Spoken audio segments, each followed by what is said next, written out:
A former student of mine, who is now a current student elsewhere, asked me, "How can I be better at school? What are some simple things that I can do that will produce big results?" I replied, "School, like life, is not about smarts, but about effort. The more you know, the smarter your efforts can and will be. We all do stupid stuff, but educated people make fewer stupid decisions. Education is expensive, but ignorance costs even more. Every decision that you make has a cost or reward associated with it. You can't escape this fact. The more that you know, the better quality of decisions that you will make. This is the dirty little secret of why we go to school. It's to help you make better decisions and to have a better life for you, your family, and your future family.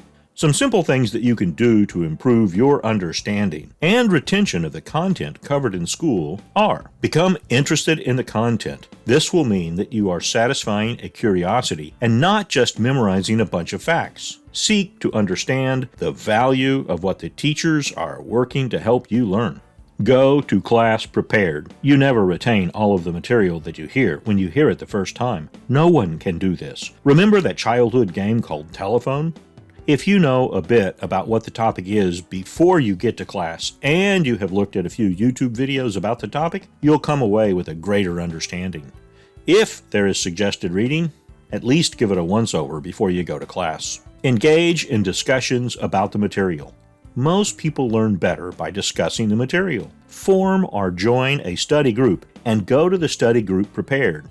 You are an adult now. Your success really is up to you. Get up early and study in the mornings before you go to school. Your brain will be less cluttered. Think about the material. History is full of people whom we celebrate who went to bed early, got up early, and did their best work while most people slept. Ask questions after you have thought about them. Avoid yelling out questions before you have thought through them. The more you practice thinking about your questions before you ask them, the better your questions will be. And this helps you get better answers too. Make a checklist of all of the marks that you need to hit. You know, the book report is due on the 15th of October. The research paper is due on November 1st. In short, plan your work and then work your plan. If you have Gmail, and you should, a great calendar is one of the apps. It is strongly recommended that you start using it or something similar. The days of constantly being reminded by others are behind you. You are an adult now, so start taking care of your business. Start studying for the exams now. Cramming never works and is just a frustrating thing for all concerned. Besides, at the end of the term, there will be many exams all at once, and you will easily be overwhelmed.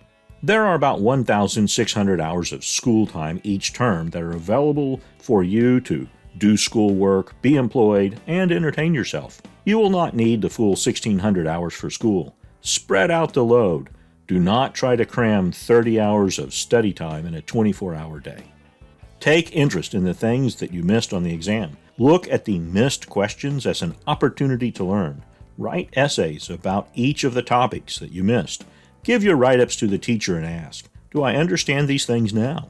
Do not ask for extra credit. Just learn the material.